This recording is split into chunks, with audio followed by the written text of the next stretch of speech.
開始啦。我想提醒各位嘅就係話咧，個起步點個起點同終點線嗰個交邊咧，有幾個接著嘅。咁大家經過嘅時候咧，就要留意一下，因為可能會接著咗咧，你會失去平衡㗎。嗰邊啊，你可唔可以幫我睇？咁啊，雖然先進二組啊，但係佢哋個氣勢咧都係當仁不讓喎，同睇先進一組都唔係差好遠嘅啫喎，一馬當先去咗前邊嘅600號。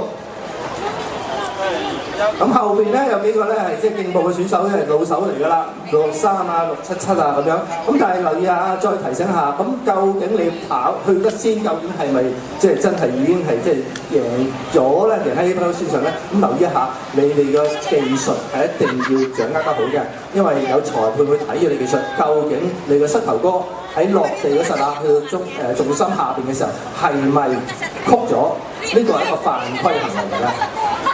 咁而家咧，我喺度咧，我就有少少疑惑啊！咁啊，似乎咧，領先嘅運動員咧係即係有機會俾裁判警告或者係取消資格㗎。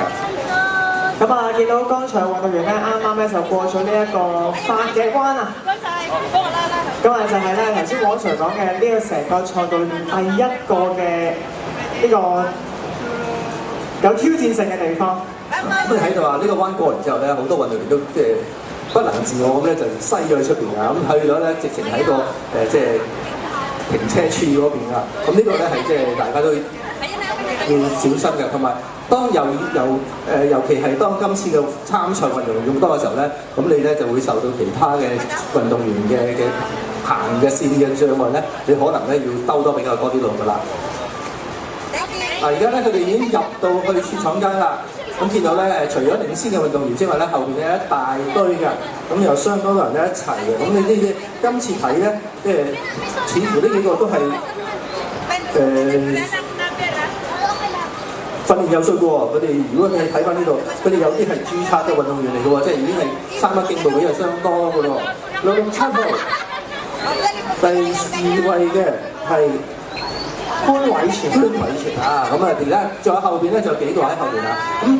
咁上屆嘅冠軍梁樹明咧，就反而而家喺最初度咧就唔係好清楚啦，睇唔到啦。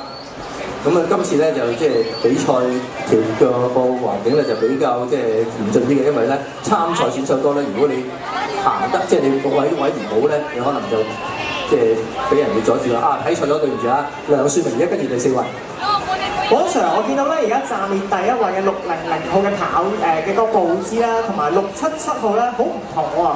係咪677號會比較好啲咧？因為我會話602號嘅個步姿比較好啲。咁佢今日嗱677同埋602兩個咧，嗰個姿勢咧，我睇咧都係即係訓練有素㗎啦，都比較標準㗎啦。咁其他運動員咧，就即係睇嚟咧，我諗都有相當多人會俾人哋即係警告啊，或者取消資格嘅。咁當然競步係需要長期訓練嘅，因為佢嗰個動作咧唔係咁自然㗎嚇。咁咧，我見佢哋嗰個步幅咧，602嗱，而家開始越嚟越大啦。有冇啲咩方法係令到佢個步幅可以再大啲咧？其實譬如我初學呢個競步嘅，咁你一定要睇啦。如果你喺度睇咧，有人笑㗎，有啲人我平時有見人練競步嘅時候，都有旁觀者喺度笑話嗰條扭個指忽㗎。咁其實直係需要㗎。競步技巧裏面咧就係你嘅動力係用個髖關節帶嚟嘅，唔係用大髀，唔係用膝頭哥，嗰啲地方係跟住個髖關節動作而做嘅。你要行得好嘅話，個髖關節一定要有力同埋柔軟。咁當然啦仲有就係你膝頭哥人氣啦。如果佢落緊斜路啦，咁你睇下，因為佢哋而家今次個競爭嘅機會咧，即係睇上嚟個個都好似有少少飄飄地喎。咁而家佢哋去到剩翻200米啦，今次嘅競爭就非常激烈啦。頭嗰幾個運動員有4、5個運動員咧，其實都係即係差唔多水平㗎。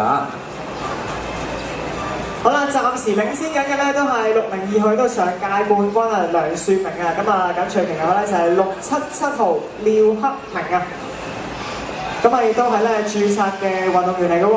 啊，即係呢個係即係有即係慢慢咁訓練之類，成日見到佢哋訓練嗰啲就係呢啲運動員啦。咁所以佢行咗咁耐，練咗咁耐咧，你見到個成果就係喺呢個情況之下咧，嗰個技巧咧保持得非常好嘅。嗱，我哋剩翻少過100米啦，因為已經過咗最後100米嗰個點啦。嗱，676號經過嘅地方咧就係要100米啦。咁我哋見到進入嚟啦，咁領先翻嚟嘅仍然係602號梁樹明啊。咁似乎啊喺呢個情況之下，佢應該就比較難超越啦。咁但係67號咧仲未放棄喎，未到最後終點嘅時候都未放棄啊！為佢哋即係個毅力同埋堅持打氣啊！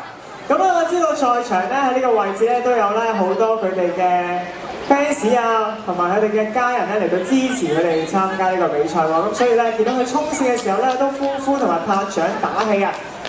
咁啊，而家第5名、第6個翻嚟咧，676號啦。咁我好難判斷啦，我好難講究竟今個比賽前3名嘅名次啦。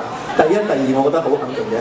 第3名咧，我有少少嘅懷疑啊，我有少少保留，究竟係邊一個啦？咁我睇下裁判。